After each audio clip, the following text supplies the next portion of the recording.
Hey guys, Simone here. Welcome back to my channel. In this video, I'm going to be explaining and really defining what bias, prejudice, and bigotry mean. A lot of people interchange this terminology, but these three different concepts are very distinct, and it's important for us to understand how they manifest in our behavior and how we interact with people around us. So if this is something you're interested in, which you should be because it impacts literally everyone, make sure you stay tuned.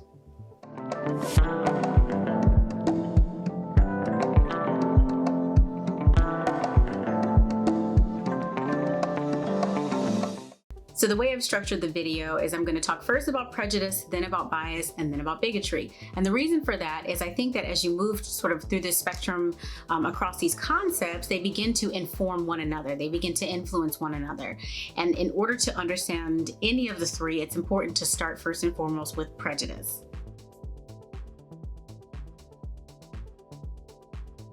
Prejudice really means that you've developed an opinion, a perception of a particular group. We're going to talk about this in context of groups because we're talking about culture and diversity. So it means that you've developed an opinion about a particular group that's actually not based on facts, evidence, or your own personal lived experience. So it really means that you are developing this perception on a particular group based on misinformation, based on a lack of information, based on what other people told you. Just a really limited scope of information that you're using to kind of inform how you feel about this particular group. And so that's why it's really easy to see why that would be the foundation for bias and the foundation for bigotry as well. So it's important that we really start there and get really clear about how those feelings and how those sort of perceptions manifest and are developed, and then what they lead to ultimately further down the road.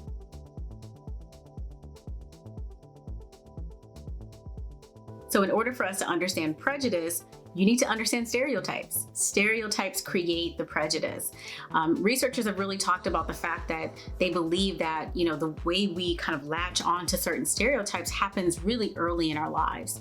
So of course, we're being influenced by our environment. The people that are raising us, caregivers, parents, other family members, community members, neighbors, teachers, the list goes on in terms of individuals that interact with you early in life that start to really inform how you feel, positive, negative, about yourself, about the world around you as well. Because we're talking about society, if you live in a society that, for example, has white supremacy, then everything you receive, all the information you received is going to be through that lens, because you've been conditioned to think that the white racial identity is most appropriate, most professional, most acceptable. So if you haven't watched my video that breaks down white supremacy, please watch that, and I'll put the link in the description, talking about white supremacy, white fragility, and white privilege. So for example, the Asian community has really long struggled with these positive stereotypes, are more skilled or should be more skilled at math and science. And that sounds like a good thing. It sounds like a compliment. If you're someone who legitimately struggled with math and science, this negative self-critique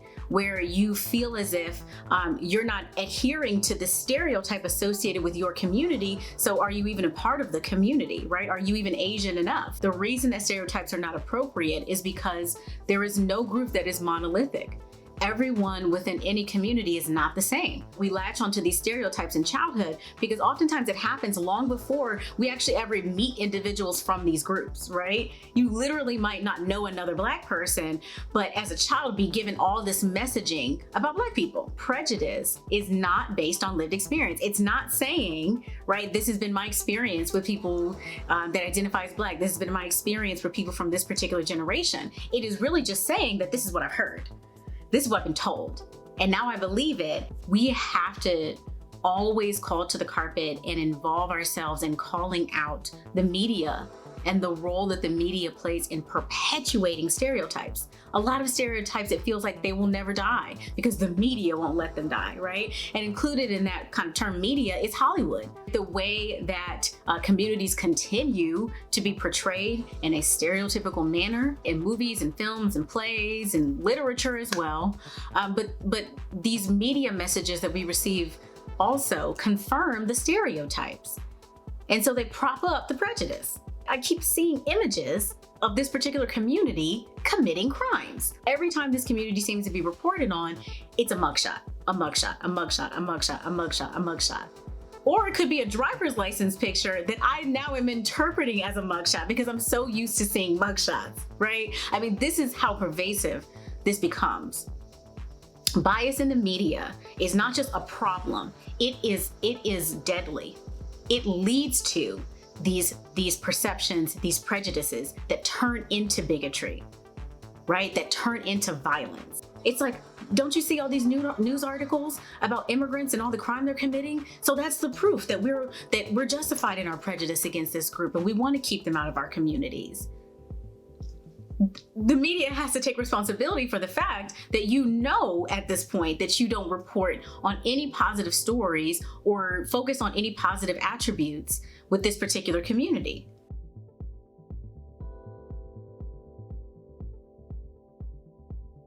Bias is directly connected to action. It's directly connected to what you do and don't do in relationship to other groups. Just the same as a stereotype can be positive or negative, so can a bias.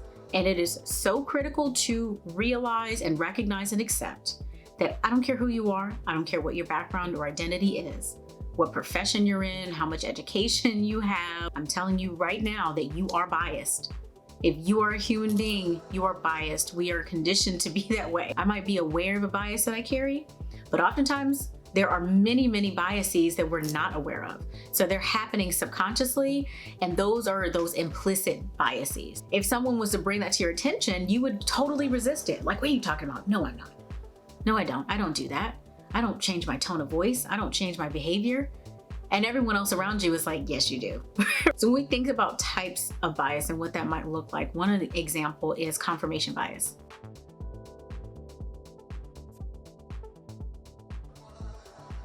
I have these preconceived notions, right? I have this prejudice. And I'm only really willing to hear information or receive viewpoints or messaging that affirms that. I feel how I feel, and I'm only going to listen to people that confirm how I feel. If you have misinformation that you're holding on to, like literally not true, things that are not true about communities, it's going to be even harder for you to get that corrected.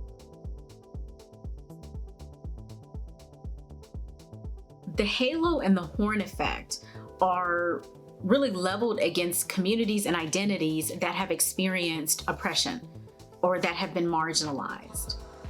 And typically what happens with the halo effect is that everything you talk about is all these positive affirmations and only focusing on positive attributes. You might think to yourself, well, that's just being nice, right? That's a positive thing. And again, similar to with positive stereotypes, on the surface, it does seem like a positive thing. But what you want to understand about engaging with a group like that is that it's disingenuous. It's just straight up not real. You feel like I'm broken. Communities are not their traumatic experiences. Conversely, the horn effect means that you have a community where all you can think about or talk about is negative attributes or negative perceptions and feelings you have about that group.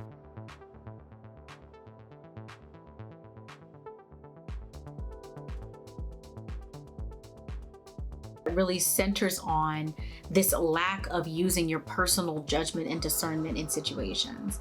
Conformity bias, it's most easy to understand this in the context of bystander syndrome. Individuals that struggle with conformity bias, really, they don't want to be the first person to respond. I'm going to sort of like look around me to say like, is anybody else going to say anything? And if they do, I'll support them and I'll kind of back them up, but I don't want to lead the charge.